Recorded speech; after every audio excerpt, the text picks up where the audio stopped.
Hello बच्चों, आज की वीडियो के अंदर हम बात करने वाले हैं अपनी कंपनी अकाउंट के चैप्टर की, जिसके अंदर आज मैंने आप लोगों के सामने डिस्कस करूंगा जो लास्ट ईयर जो क्वेश्चन आया था अकाउंटेंसी का 2020 में, उसके बारे में आप लोगों से कुछ बात करने वाला हूं। तो बच्चों, उससे पहले आप लोग मेरा चैनल सब्सक्राइब कर लो ताकि आप लोग को आने वाले की इस तरह की वीडियो जो है लगभग टाइम टू टाइम मिलती रहे। और एक इंपॉर्टेंट सूचना जो कि ये है कि बच्चों, आप लोग एक एक नंबर वाले क्वेश्चन जो है ज्यादा से ज्यादा गलत करके आते हैं। क्यों? क्योंकि आप लोगों को कॉन्सेप्ट क्लियर नहीं होते। बड़े बड़े क्वेश्चन आप लोग इजीली अटेम्प्ट कर लेते हो, लेकिन एक एक नंबर वालों में आप लोग घूम जाते हो। वहां या तो नंबर पूरा मिलेगा या नंबर कट जाएगा। वहां क्या है, आप लोग की जो नॉलेज है ना वो थोड़ी सी लैक कर जाती है। रीजन, प्रैक्टिस नहीं है, नॉलेज नहीं है, बुक के स्टेप्स याद नहीं है, बस क्वेश्चन रट लिया और हो गया। जबकि ऐसे काम नहीं चलेगा। तो उसके लिए जो है आप लोगों को सैंपल पेपर उठाना पड़ेगा, और सैंपल पेपर के साथ में ही आप लोगों को सारे के सारे क्वेश्चन करने पड़ेंगे। 20 सैंपल पेपर करके चला जाओ, आप लोग के 90 प्लस 100% मार्क्स आ जाएंगे। बस 20 सैंपल, लेकिन कोई भी सैंपल, मैं नाम भी नहीं बता रहा किसी का, कोई भी 20 सैंपल पेपर करके चले जाओ, आप लोगों के लिए बेनिफिट होगा। फिलहाल मैं सीधा आता हूं क्वेश्चन के ऊपर। भाई, कोई कंपनी है, रजिस्टर्ड कैपिटल है 40 लाख रुपए की, जिसे हम लोगों ने डिवाइड किया 4 लाख शेयर में, 10 रुपए का एक है। 4 लाख शेयर है और कितने रुपए का एक है बच्चों? 10 रुपए का एक है। 70,000 शेयर्स हमने किसी मैसेज स्टार लिमिटेड को दे दिए, क्योंकि हमने उससे बिल्डिंग खरीदी थी। हमने उससे क्या करे थे? बिल्डिंग खरीदी थी। पहले यहां तक की बातें हम लोग कर लेते हैं। अगर हमने किसी से बिल्डिंग खरीदी है तो एंट्री बनेगी हमारी बिल्डिंग अकाउंट डेबिट टू, जिससे भी हमने खरीदा है, मैसर्स स्टार लिमिटेड से।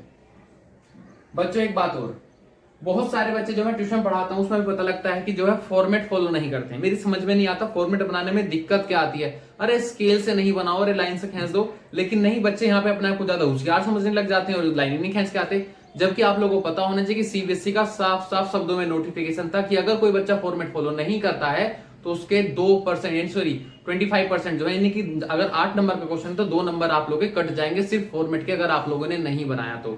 इसमें आप लोगों की सबसे बड़ी गलती होती है। फिलहाल हम लोगों ने 70,000 शेयर इशू कर दिए, 10 रुपए का एक है, तो building account debit to message start limited 70,000 और 70,000। ठीक है, next entry message star limited debit to, हम लोगों ने क्या इशू कर दिया उसको? Equity share capital. बच्चों आप लोग जो है शॉर्ट फॉर्म भी मत लिख के आना, मेरा बोर्ड छोटा है इसलिए मैं लिख रहा हूं, आप लोग शॉर्ट फॉर्म भी यूज मत करना। 70,000 एंड देन 70,000। ठीक है, एक क्वेश्चन का पार्ट हो गया। अब आगे की तरफ बढ़ते हैं तो क्वेश्चन कहता है कि कोई कंपनी है, उसी कंपनी ने 2 लाख शेयर मार्केट में इशू करे। ठीक है, 2 लाख शेयर क्या करे उसने? मार्केट में इशू करे। शेयर कितने का है? 10 रुपए का, comma application, allotment, first call और हमारी सेकंड एंड फाइनल कॉल। ठीक है, उसके बाद क्वेश्चन कहता है कि 1 लाख शेयर के ऊपर जो है फुल अमाउंट कॉल्ड अप है। अब समझने के लिए लिखना है application, allotment, first and final. The amount receive on this. ठीक है, 1 लाख शेयर है, उसके ऊपर कहता है ये भी आ गया, ये भी और ये भी आ गए। लेकिन 60,000 शेयर के ऊपर केवल 7 रुपए आए हैं, तो 3, 2, 5, 2, 7 और ये 3 रुपए नहीं आए। 30,000 शेयर के ऊपर जो है मेरे को 5 रुपए मिल गए। 3, 2, 5, ये नहीं मिला, ये नहीं मिला। बच्चों इसके अकॉर्डिंग है ये 3 रुपए की है, ये 2 की है, ये 2 की है और ये 3 की है। आगे क्वेश्चन कहता है कि 10,000 वाले पे केवल हमें कितने रुपए मिले? 3 रुपए मिले। ये नहीं मिला, ये नहीं मिला, ये नहीं मिला। जो डायरेक्टर थे कहता है कि 10,000 शेयर हमने फॉरफिट कर लिए केवल उन शेयर पे जिन पे 3 रुपए तक ही आए थे। तो हमने कितने शेयर फॉरफिट कर लिए? ये वाले 10,000, और बाद में हमने शेयर जो है 12 रुपए के हिसाब से बेच भी दिए। तो पहले समझना, अगर देखा जाए एप्लीकेशन, ये इनका सबका टोटल करो तो एप्लीकेशन पूरी 2 लाख पे आई है। अलॉटमेंट जो है 1,90,000 शेयर पे आई है, और फर्स्ट कॉल जो है 40,000 पे नहीं आई है, तो 260 पे आई होगी, 1,60,000 पे, 1,60,000। और जो है फाइनल कॉल है, जो 3 रुपए की मेरी फाइनल कॉल है, उस पर बोल दूं केवल एक है। थिंक ये भी ध्यान रखो कि वीडियो पॉज ना हो जाए। अब आगे, ये मेरा क्वेश्चन का स्ट्रक्चर बन चुका है, इसे चाहे तो आप लोग नोट भी कर लेना। अब मैं इसकी जो है जनरल एंट्री जो है कर रहा हूं यहां पे। सबसे पहले एंट्री, बच्चों एक चीज का ध्यान रखना, जैसे कि मैंने 2 एंट्री पहले और बाद में एंट्री कर रहा हूं, आप लोग ऐसा नहीं करोगे। आप लोग एंट्री के जस्ट नीचे बनते चले जाएंगे और ये जो है आपका वर्किंग नोट का पार्ट होगा। फिलहाल bank account debit to share application, application कितने की आनी थी मेरी, 2 लाख इंटू में 3 रुपए, यानी कि 6 लाख और 6 lakh. Next entry, share application account debit to share capital, same as it is 6 lakh और 6 lakh. Next entry, share allotment account debit to share capital. ठीक है, share allotment account debit to share capital कितने रुपए से आने वाली है आप लोग की, पूरे पूरे 2 लाख से आने वाली थी। 2 लाख इंटू में 2, यानी कि बोल दू 4 लाख शेयर हो गए, 4 लाख रुपीज हो गए। लेकिन पैसे कितने पे आए, केवल 1,90,000 पे। तो एंट्री बनेगी आप लोग की bank account debit to share allotment, 1,90,000